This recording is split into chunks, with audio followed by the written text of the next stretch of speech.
Carnales, ¿cómo están? Bienvenidos sean todos ustedes a un especial de lujo aquí desde Nueva York. Una chica impresionante que está próxima a sacar su nuevo material discográfico. Estoy hablando de Beyonce. First of all, thank you very much for the time of this interview. You look beautiful. Thank you. So, the first question, how do you feel with this new baby, BJ?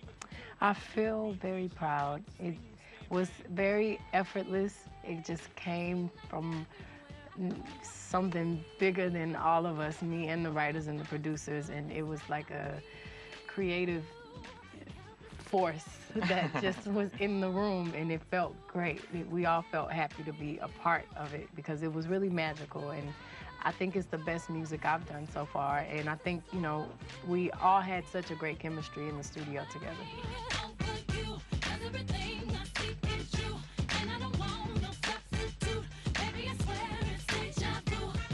And what could it be like the coolest memory that you have of the creating process of the album? I guess it's the whole experience. I mean, I literally didn't want to go home every night. I would go home and I'd wake up like, it's too early, I want to go back to the studio.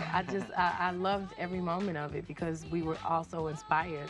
And like I said, the chemistry we had was just natural, and we had a good time. It was fun. It didn't feel like I was writing an album and trying to write hit records. I just had a good time.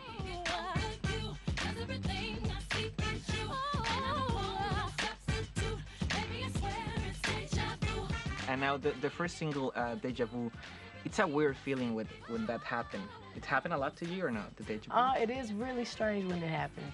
It happens, it does happen sometimes. I'll be sitting talking and I'm like, this happened before. This is really strange. And in that song, and not in just that song, but in a lot of different songs in different albums, you have collaborations with JayZ, that is your man. What could it be like the best thing and the hardest thing of work with your man? Well, it's really easy to work with Jay. It's always effortless, and we never plan it. We usually play songs for each other after they're completed, and the other person will say, "Wow, that would sound good with you singing the chorus," or he would suggest, I see his lips moving, and I say, "God, we should go to the studio. You should put that on track." Certain things inspire different things in us, and it's always natural, and it's easy.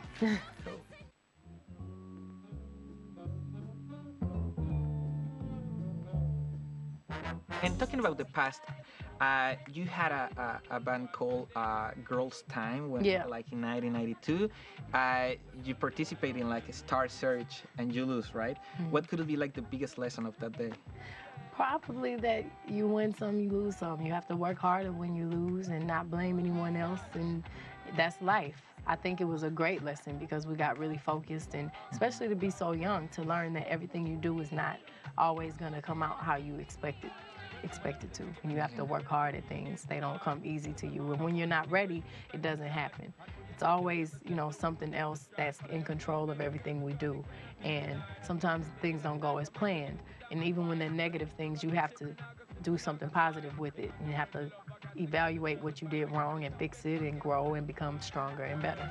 Baby boy, you stay on my mind. Come on, girl, tell me how you feel. I think about you all the time. You don't know the love is real. Baby boy, not a day goes by. And also you have like a big support of your family. I mean, your father had a great job and he quit because to follow your career. It's important to take big risks if you want to get something big, right? It is important to take risks. Anything that's worth anything is not going to come too easy. And I was fortunate to have a supportive family. They supported me. My father's manager, my mother is my stylist, my cousin is my assistant, almost like a brother is my assistant stylist.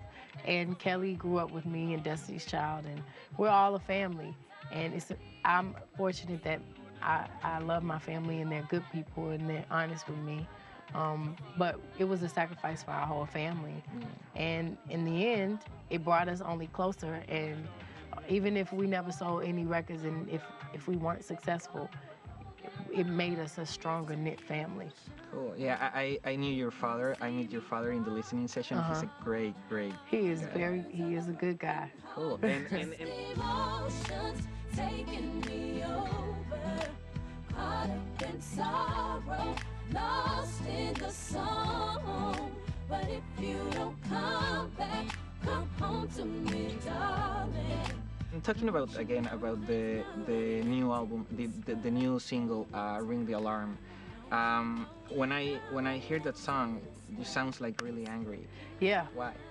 Well, the song talks about, being in a relationship with a man that you don't want anymore because he's not good for you, and you don't want him, but you don't want anyone else to have him because you've invested so much time and so much emotion in the relationship. You kind of cleaned him up, and now that he, knows how to dress, and now that he knows how to talk, and now that he knows how, he's been cleaned up. He had that woman's touch.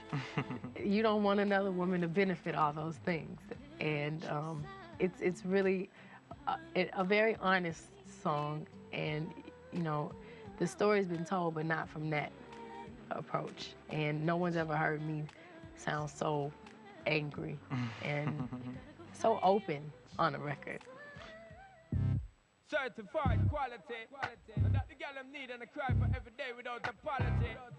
What them the right way, that's my policy. Shonda Paul alongside Beyonce.